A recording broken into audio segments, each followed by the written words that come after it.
The alarm clock rang at exactly 6 a.m. I opened my eyes and stared at the ceiling for a few seconds before forcing myself to get up. Another day, another work day. Daily routine. I was used to the schedule. Wake up, quick shower, no time for coffee. So I took it in a thermos. Regular office suit, minimal makeup. I didn't spend much time on myself. I just didn't have the energy for it. My work always came first. When I left the apartment, the clock read 7:15. I knew I would be the first in the office. As always, in the office before everyone else. The lobby of the building was empty when I entered. Only the security guard nodded at me, as he did every morning. I entered the elevator and pressed the button for my floor. The office was dark, only the light from the lamps above the entrance barely illuminating the corridors. I turned on my computer and checked my email. 40 new emails. The workday hadn't even started yet, and I already had a ton of things to do. I quickly looked through them, sorted them by priority. I checked the reports, corrected a few mistakes in my colleagues' presentations, even though it wasn't even my responsibility. But if I didn't do it, everything would go wrong. An invaluable employee that no one noticed. I worked at this company for 5 years. 5 years of hard work, lateness after work, and weekends in touch. I was the person who always fixed everything. If one of my colleagues didn't have time to turn in a project, I helped. If something wasn't working, I found a solution. I was the one you could rely on. And so everyone took it for granted. No thanks. No raises. No bonuses. No recognition. At 9 a.m., employees started showing up at the office. Some were drinking coffee. Some were joking. Some were lazily scrolling through social media before starting work. And I had already been working for 3 hours. Julie, one of my colleagues, came up to me. "Oh, you're here already?" I nodded, still looking at the screen. "You're crazy," she laughed. I just shrugged. I knew she didn't mean anything bad, but something inside me was pinching me. Why? If I work harder than everyone else, don't they notice me? Why am I still in the same position? Why does everyone think I just have to do it? The tyranny of the boss.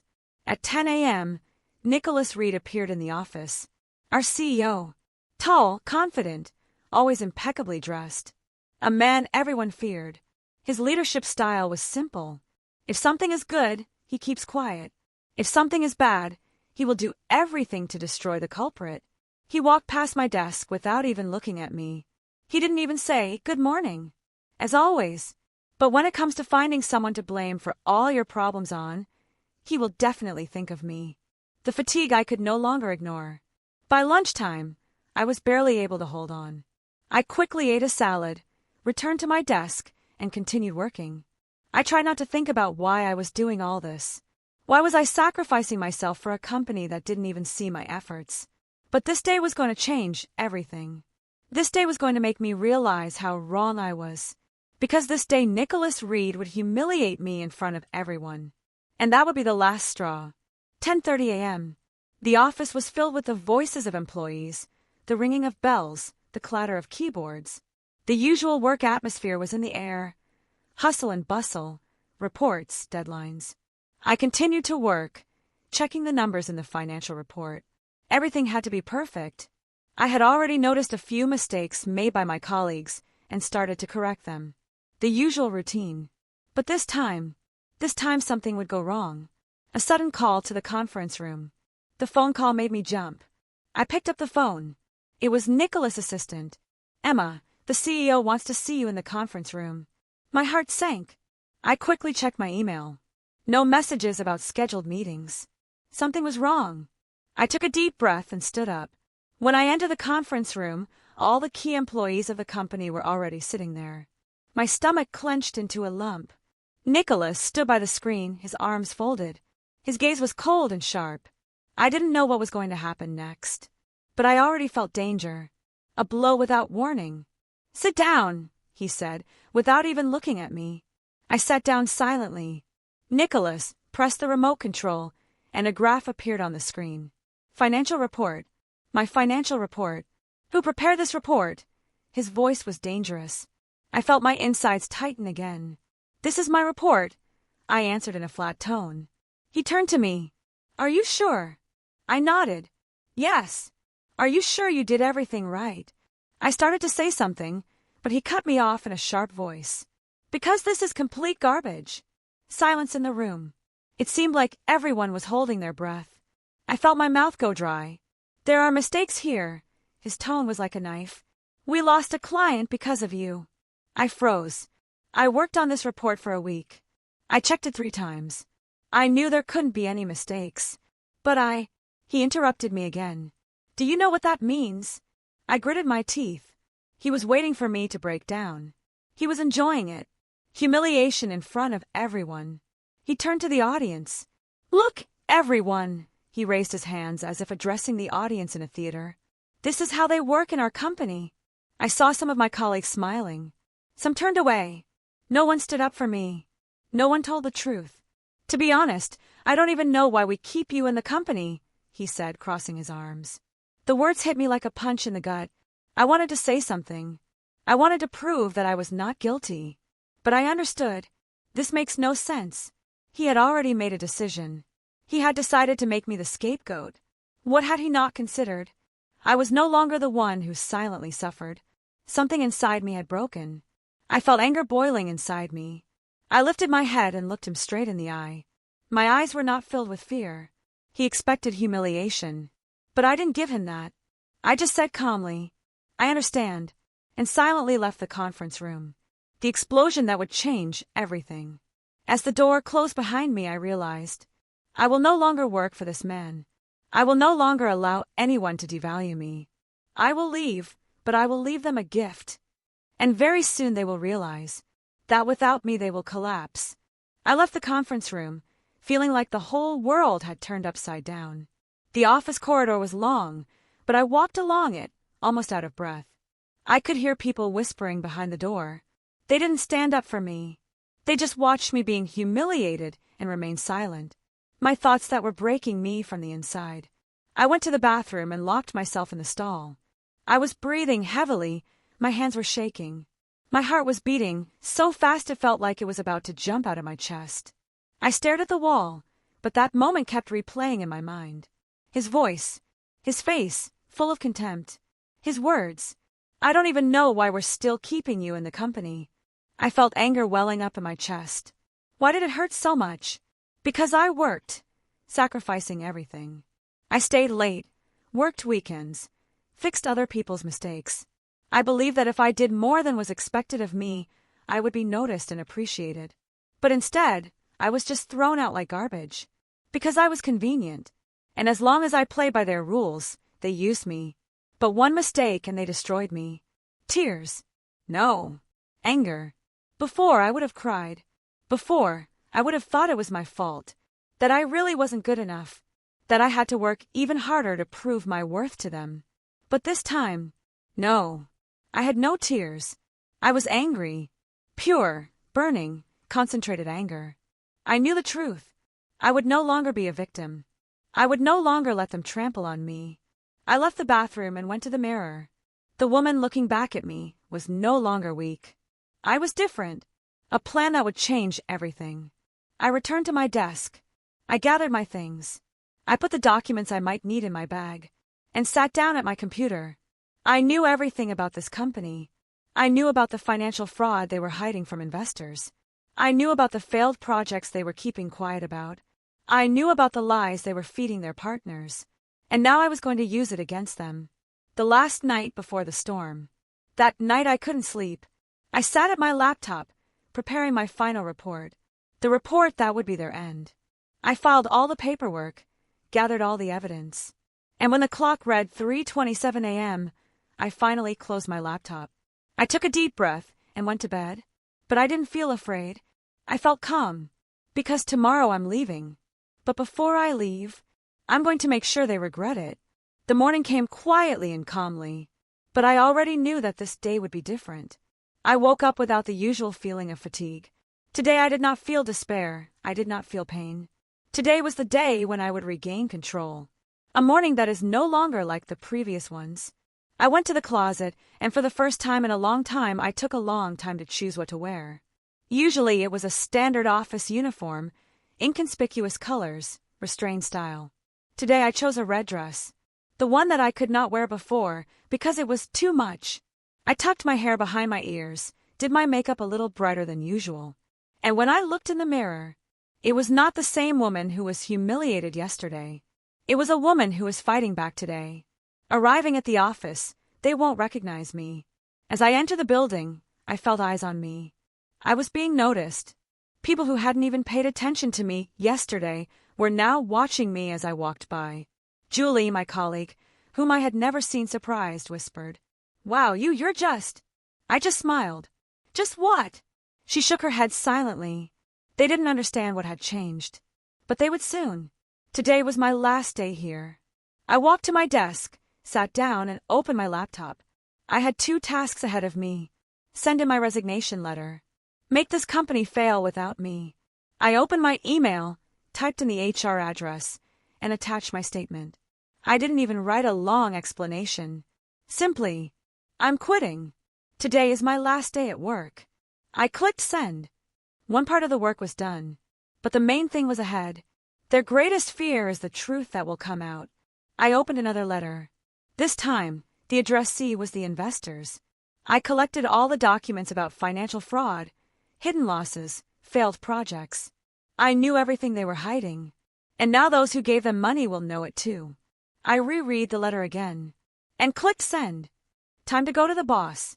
I took my bag, got up, and slowly walked to Nicholas Reed's office. He didn't even know I was leaving. He thought I came to work even harder today than yesterday. But he had no idea what awaited him. I opened the door without knocking. He looked up. "You don't know what?" I placed the application in front of him. He fell silent. His first reaction was confusion. He picked up the sheet and quickly scanned the text. "Is this a joke?" I smiled. "No, Nicholas. It's true."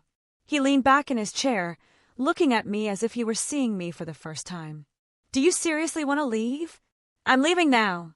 He tried to maintain his usual bossy tone. "You're making the biggest mistake of your life."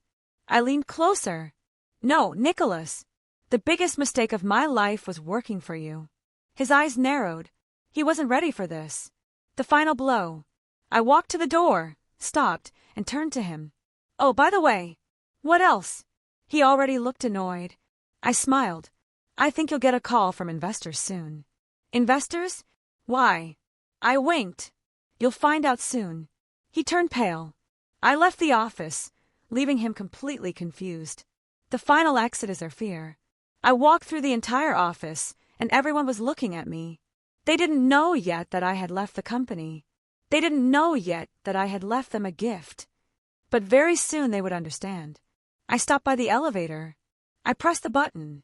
The elevator opened. I went inside and looked in the mirror. I was no longer an employee of this company. I was no longer the woman who was humiliated. I was strong. I pressed the button, first floor. And when the door closed, I knew. They will regret it. The elevator descended to the first floor, and I stepped out of the office building. For the first time in 5 years of working, I felt no tension. I no longer owed anyone anything. I no longer had to prove my worth. I simply moved forward, knowing that my life was just beginning. But for them, everything was just beginning to fall apart. The first calls, the first panic. The very next day, I received my first text from a colleague. "Emma, something is happening. Everyone is running around like crazy." Nicholas was screaming in the meeting. I smiled. Yes, they were starting to feel the effects.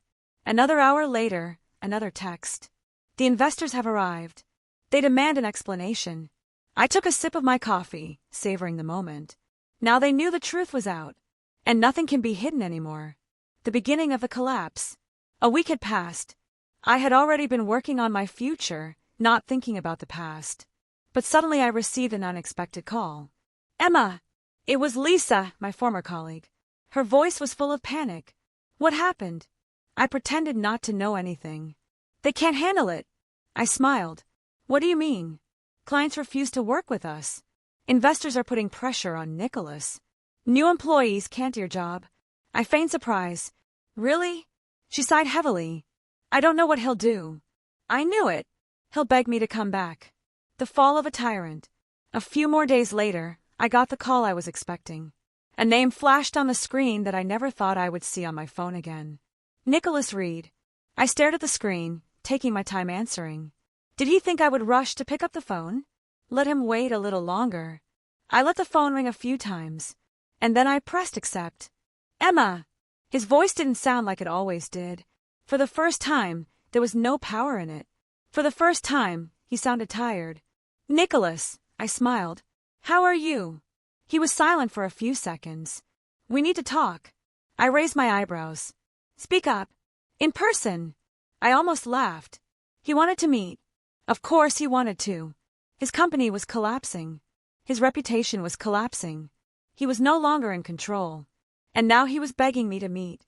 I pretended to think. Okay, I said after a pause. When can you? Tomorrow. At a restaurant. He hesitated again. At a restaurant? Yes, I smiled. I think this is a good place for you to thank me for everything. I heard him hold his breath for a second. He understood. I'm no longer a subordinate. I'm no longer the one to be controlled. I'm the one who's in control. Getting ready for the meeting. I ended the call and leaned back in my chair. I wasn't interested in the past anymore. But I was interested in looking at him. To see him humiliated. To see him begging me to come back. And then to refuse. Tomorrow will be his worst day. And for me, tomorrow will be the day of my final victory. The morning came calmly, confidently, beautifully. I woke up with a smile without tension. Today was a special day. Today I would see Nicholas Reed, not as a boss, but as a person who had lost everything. Today I would control the conversation. The image of a winner. I spent a long time choosing what to wear. I knew I wanted to look flawless. The red dress I wore on my last day at the office was a symbol of my dismissal. But today I need something even more spectacular. I chose a black, tight-fitting dress, high heels, and an expensive watch that I bought after my dismissal. My movements were calm, confident, deliberate.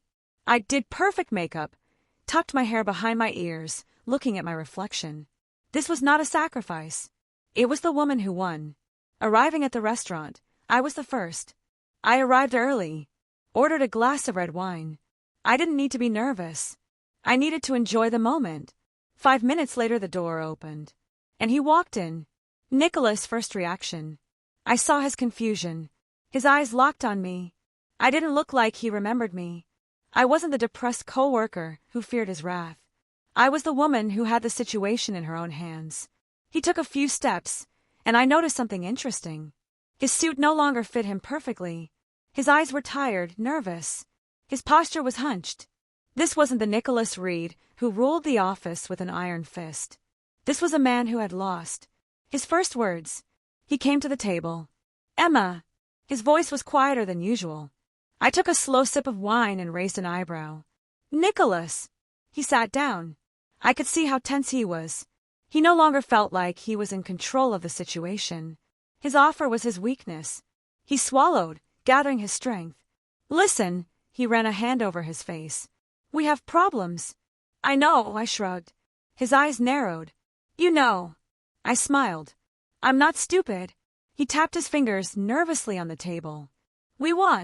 I want you to come back. I almost laughed. Here it is. These are the words I've been waiting for. He'd humiliated me in front of everyone. And now he was asking me to come back. I pretended to think. Come back. Yes. Why? He fell silent for a second. Because the company can't function without you. I took another sip of wine. How interesting. His face twitched. He knew I was enjoying this. The final blow. We can discuss the terms, he continued. Terms. I raised an eyebrow. Yes. Double the salary. Bonuses. Opportunity for advancement. I put my glass down on the table. So when I worked for you, I was nobody. He was silent. And now that the company is on the verge of collapse, do you need me? He sighed irritably. Do you want me to apologize? I leaned closer. No, Nicholas. I want you to suffer. He froze. My final answer. I picked up my phone and locked it. There was a message on the screen from a big company. We look forward to seeing you on Monday. Welcome to the team. I turned the screen to him so he could see it. His face turned pale. You. I've already accepted another offer. I stood up. He stood up with me. Emma, wait. I smiled. No, Nicholas. I leaned closer and whispered softly in his ear. I will never work for you again. His fingers clenched into fists. He could do nothing. He was no longer in control of the situation. I picked up my bag and walked to the door. Before I left, I turned around. And you know what? He was silent. You made the biggest mistake of your life when you humiliated me. I winked at him. I hope you remember that. And I left. The street. Freedom. Victory. I breathed in fresh air. I was no longer an employee of his company. I was no longer a person to be used. I was a woman who had won. And no one, ever, would be able to humiliate me again. Monday had arrived. But this time it wasn't the Monday I was used to. There was no anxiety, no stress, no feeling that I had to prove my worth. It was the beginning of a new life. A new office, new opportunities. I stood in front of the modern glass building that would become my new workplace. Its large windows reflected the sun's rays, and the office itself looked clean, professional, powerful. I took a deep breath, walked through the door, and approached the receptionist. Good morning, the administrator smiled. Good morning, I replied. I'm Emma Lawrence, and today is my first day. Oh yes, we've been waiting for you. I'll take you to the manager. We've been waiting for you. Those words were nice to hear. In my previous company, I could have disappeared and no one would have noticed. And here they were waiting for me, meeting with the new manager. I was shown into a spacious office. At the table sat a man in an expensive suit, with a smart and confident look. It was Mark Davis, the company's CEO. He stood up and extended his hand. Emma, it's nice to see you. I shook his hand. Thank you. Sit down.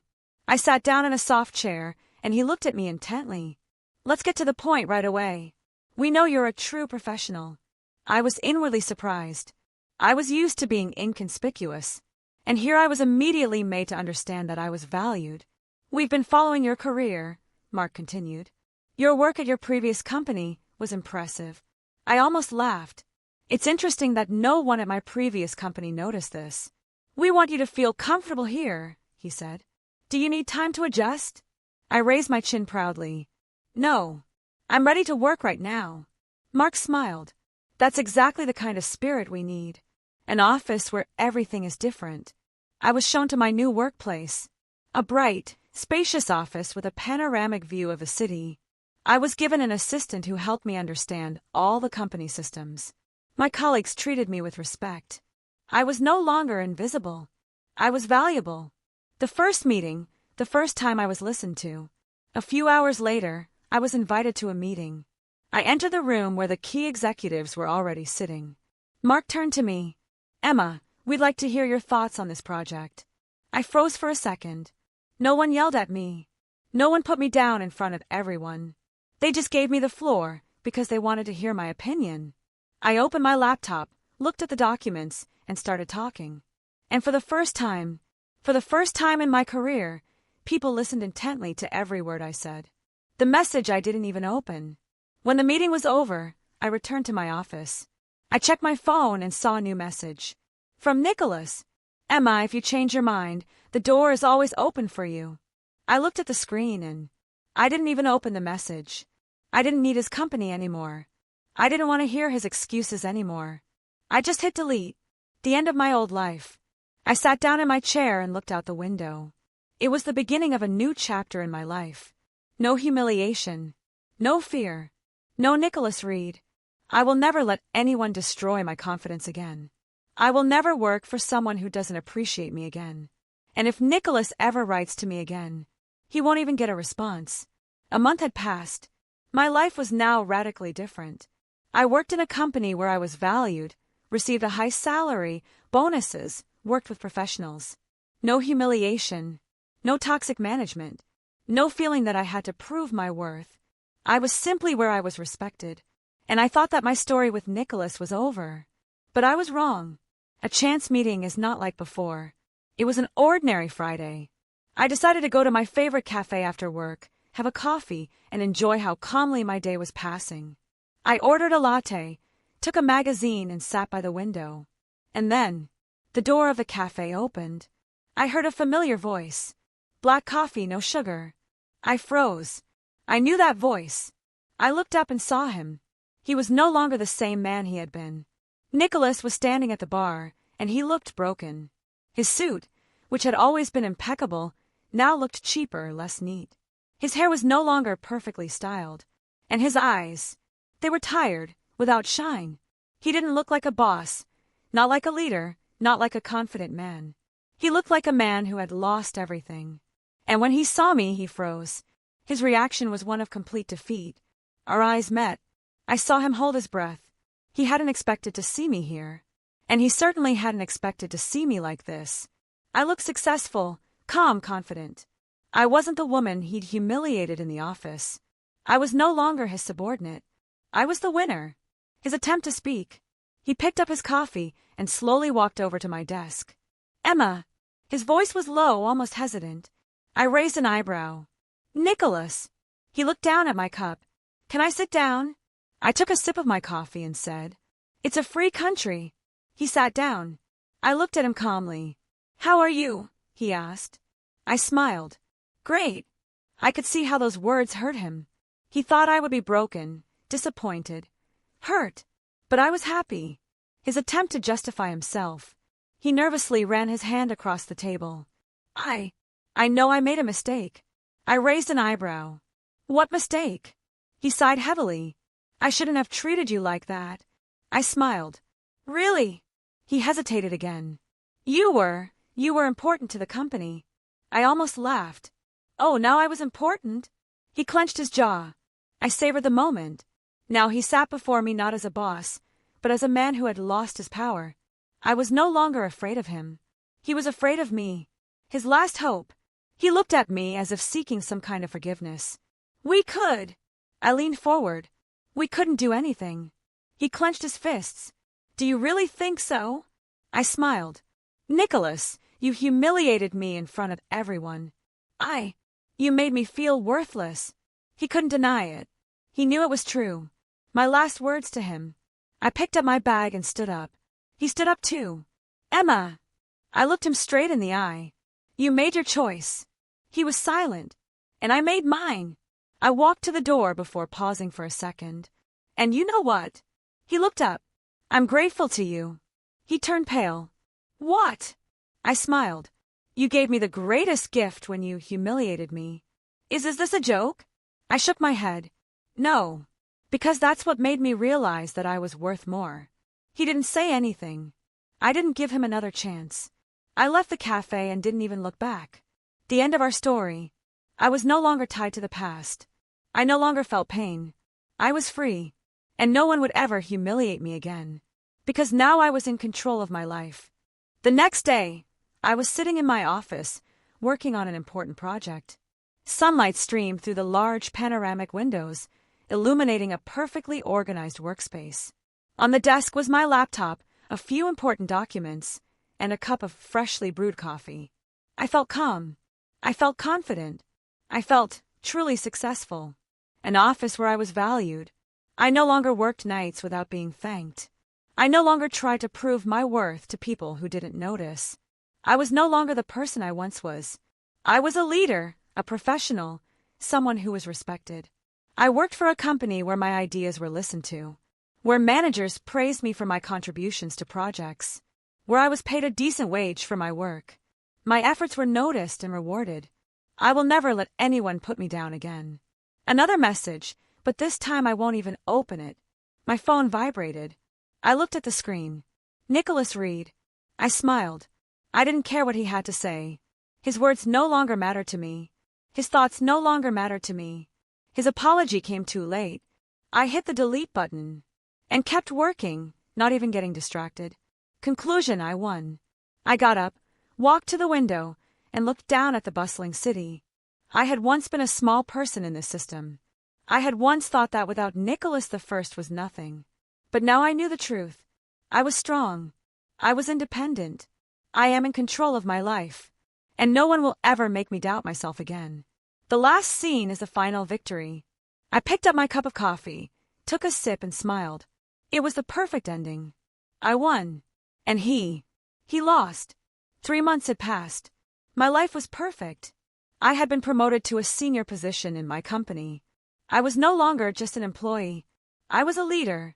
I had a team that respected me. I had the power to make decisions. I was in control of my future.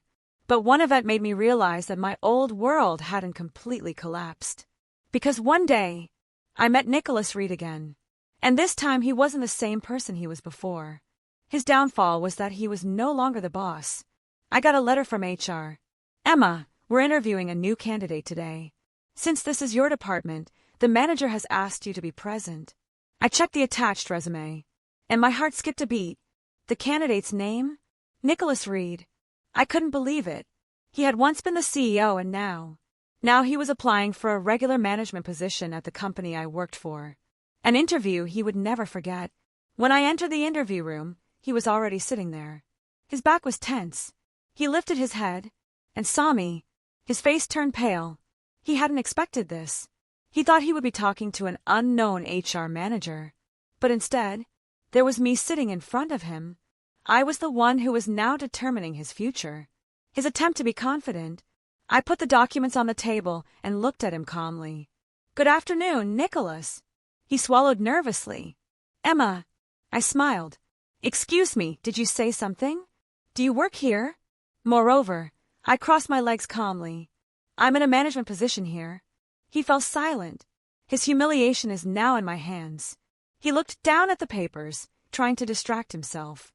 That's strange. His voice became quiet. I never thought you'd. I leaned forward. That I'd become something? He clenched his fingers into a fist. I didn't say that. But I thought it. He didn't answer. His last request. He sighed nervously. Emma, I know we've had a complicated past. I raised my eyebrows. Complicated? You humiliated me in front of everyone. He swallowed. I made a mistake. I remained silent. And now, I'm just asking you to evaluate me as a professional. I looked at his resume. He had once thought he was all-powerful. And now he was asking me for a job. It was perfect justice.